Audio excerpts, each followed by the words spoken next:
XL ஷீட்டை open பண்ணி யாருக்கு வந்து விசா வந்து எக்ஸ்பைரி ஆக போகுதுன்னு பார்ப்பேன்.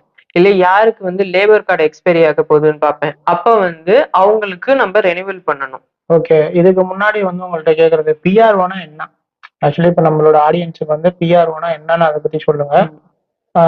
அதுக்கப்புறம் வந்து நீங்க பண்ற அந்த டியூட்டிஸு, அதுக்கு என்னென்ன மாரி தேவை? அதாவது இப்போ ஒரு பிஆர்ஓ இப்ப நம்ம வியூவர்ஸ்ல நெறைய பேர் வந்து இப்ப பிஆர்ஓ ஆகணும்னு ஒரு ஐடியா இருக்கு. அப்படின்னா உங்களுக்கு என்னென்ன தேவை? பிஆர்ஓக்கு என்னென்ன எலிஜிபிலிட்டி கிரைட்டீரியாஸ் தேவை? என்னென்ன மாரியான ஸ்கில்ஸ் தேவை?